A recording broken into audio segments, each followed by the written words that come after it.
এইখন হৈছে আমাৰ ভাতকেৰেলাৰ বাৰী। আমি ইয়াত ভাতকেৰেলা মানে গছ আগত দি থোৱা আছিলে, এতিয়া আমি এই পুলিবোৰ কোৰ মাৰি ধুনীয়াকৈ চফা কৰি গজাইছোঁ গোবৰ চাবৰ দি। এই গোবৰ দি মানে ভাতকেৰেলা পুলিবোৰ গজোৱা হৈছে।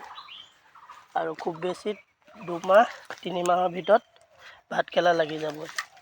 এইখন বাৰীতে আগতে আমি এইখন বাৰী যোৱা বছৰত 15,000 পৰা 20,000 টকা এইখন লোৱা হৈছিলে পইচা ভাতকেৰেলা বিকি পেলাই। এইবিলাক ভাতকেৰেলা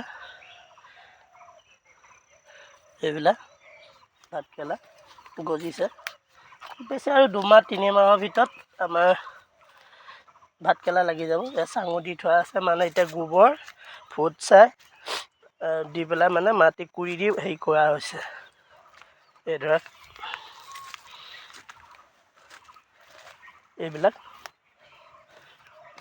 এইবিলাক গজিছে, প্ৰতিটো ভেটিতে ধুনীয়াকৈ গজিছে। এইবিলাক মানে ঢাকি দিয়া হৈছে যে খৰাং বতৰ, পানী দি থাকিলে মানে জাবৰখিনি দি দিলে জেগা এটাতে পায়, তেতিয়া গছটো সোনকালে গজিব পাৰে। এইবিলাক চবতে আমি দি থোৱা আছে জেং, এইবোৰ ফুটছাই গোবৰ এইবোৰ সাৰ দি থোৱা আছে।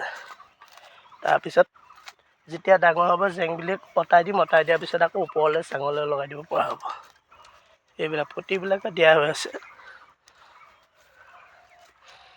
এইবিলাক ভাতকেৰেলা দিয়া হৈছে, এনেকুৱা মুহা দিয়া হৈছে।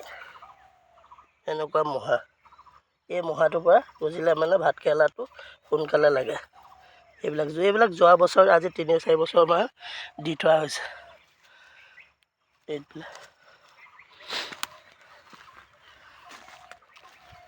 এইবোৰ প্ৰতিটো খোলতে এইবোৰ গোবৰ দি থোৱা আছে। গোবৰ দিয়া আছে মানে গোবৰটো দি দিলে মানে অলপ জেক থাকে, পানী দি থাকোঁ মাজে সময়ে। পানী দি থাকিলে জেকটো পাই পেলাই সোনকালে গজি আহিছে। 2 মাহ 3 মাহৰ ভিতৰত লাগি যাব। বহাগৰ 20-25 তাৰিখমানৰ পৰা ছিঙিব পৰা হ'ব। এইবিলাক গজিছে, এতিয়া ভালকৈ ধুনীয়াকৈ গজিছে। হ'ব, কেনেকুৱা লাগিছে জনাব ৰাইজ।